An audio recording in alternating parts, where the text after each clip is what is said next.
અને ગુજરાતના સૌ નાગરિકોનું હિત જેમના હૈયે વસેલું છે એવા રાજ્યના પ્રગતિના સૂત્રધાર પ્રજાવત્સલ માનનીય મુખ્યમંત્રી શ્રી ભૂપેન્દ્રભાઈ પટેલ સાહેબને હવે આમંત્રિત કરીએ છીએ આપના પ્રાસંગિક ઉદ્બોધન માટે.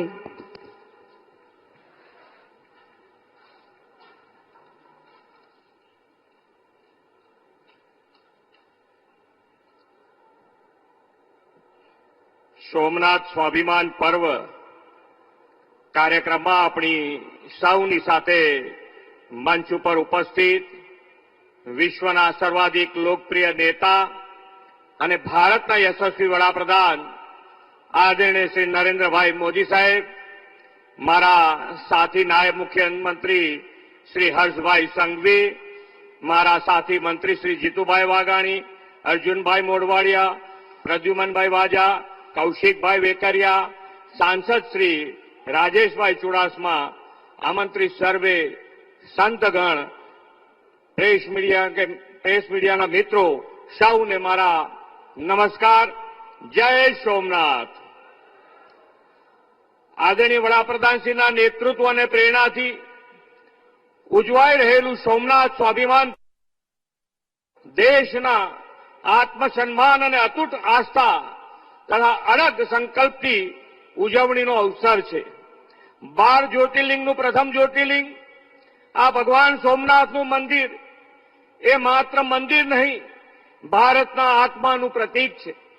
ઇતિહાસ સાક્ષી છે કે આ સોમનાથ મંદિર ઉપર છેલ્લા 1000 વર્ષમાં અનેક વાર બર્બર આક્રમણો થયા હતા.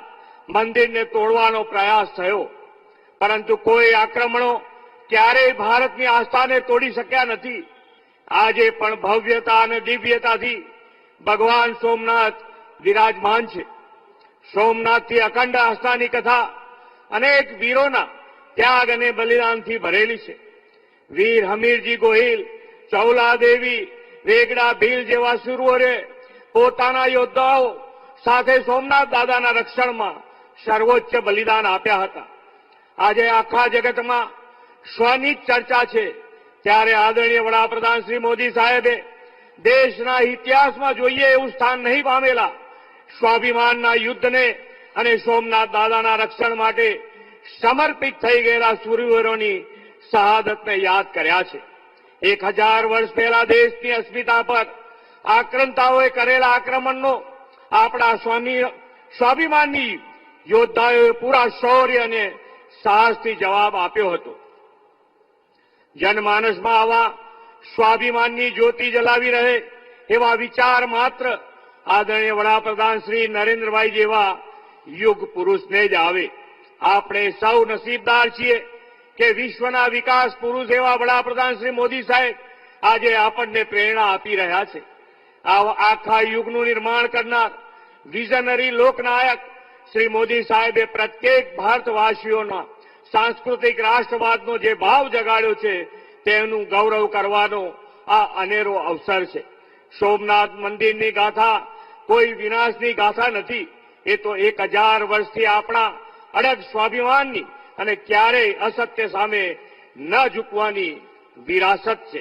ગુજરાતના પનોતા પુત્ર લોહ પુરુષ સરદાર સાહેબે દેશની આઝાદી પછી સોમનાથ મંદિરના પુનઃનિર્માણનો સંકલ્પ કર્યો હતો.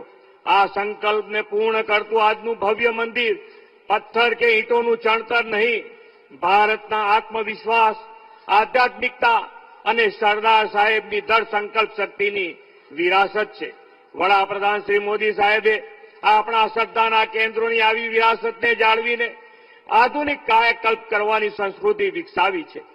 કાશી વિશ્વનાથ, કેદારનાથ, મહાકાલ, બાબા વૈદ્યનાથ ધામનો વિકાસ, અયોધ્યામાં ભવ્ય રામ મંદિર, પાવાગઢમાં મહાકાળી માતાને 500 વર્ષ પછી ધજારોહણ, અંબાજી ધામનો સર્વાંગી વિકાસ અને સોમનાથ તલીમ સંગમ તથા સોમનાથ સ્વાભિમાન પર્વ. વડાપ્રધાનશ્રીએ યાત્રાધામોના આવા હોલિસ્ટિક ડેવલપમેન્ટની જે પરંપરા ઊભી કરી છે તે વિકસિત ભારત 2047નો આધ્યાત્મિક સ્તંભ છે. વડાપ્રધાનશ્રીના નેતૃત્વ અને દિશા દર્શનમાં વિકસિત ભારત માટે આપણે દેશના ભવ્ય વારસાનું જતન કરવા સતત પ્રયત્નશીલ રહીએ.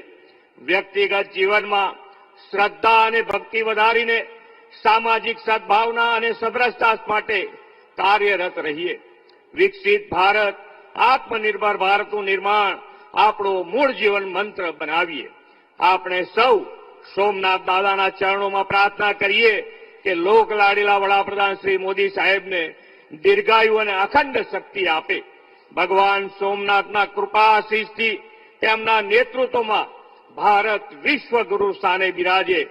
આ સોમનાથ સ્વાભિમાન પર્વ એ દિશામાં પ્રેરણા આપનારો ઉત્સવ બને, એ જ પ્રાર્થના સાથે વિરમું છું.